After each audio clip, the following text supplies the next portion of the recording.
Do what? No. What, are you going to lunch live? I do want to let everybody know, though, that evolution is, in fact, a lie. It's a false religion. I call it a religion because you have no scientific basis for it. It's fraudulent, and you have to have a false belief in it to make it work. And I want to also point out that I think it's stupid to not be a believer because it takes more miracles to make evolution work than it does creation. Well said. Hear, hear. Well, shit. Is there a theme to this today? Yeah, this is evolution Is there is a a theme lie. to Prove this us today? wrong. Okay. Can we do one Evolution is a thing? lie. Prove us wrong. Can we do one thing? Can we start our session today with the end of the end of Logan's show where Can you pull it up? what's his name? Well, Mark we're Rico? started. I can't from my end. Y'all might not have seen. I know, but I and want hit to play it and get your guys' reaction to it. I want you to see it. Lupin, do you have any idea what he's talking about? Tell us which one it is. Yeah, Are you Lupin talking was about on the the one show where you were earlier. talking with Mark? Yeah, one with Mark on Logan's show. Mark Reed.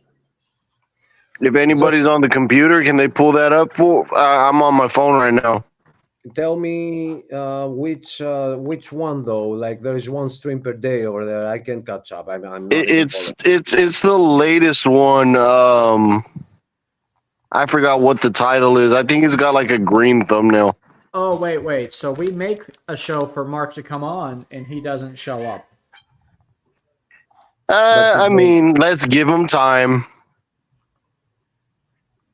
So I But see he might be. evidence for special creation. The one we watched yesterday, kind of part of. No, that's not. That's not it. Oh well, the others all have the same name: Ghost TV Radio, Ghost TV Radio. No, Godly Judgment. It's Godly Judgment. It's Godly Judgment. It's towards the end. All right. Are you sure you want to play that video? Okay. So in order to be in more Yeah, I don't want to play the whole video. I want to play my discussion with Mark. All right. So what All I'm gonna do? if you want to go there. Cuzzo, you definitely look like a messianic environmental scientist. Or environmentalist, as they call it.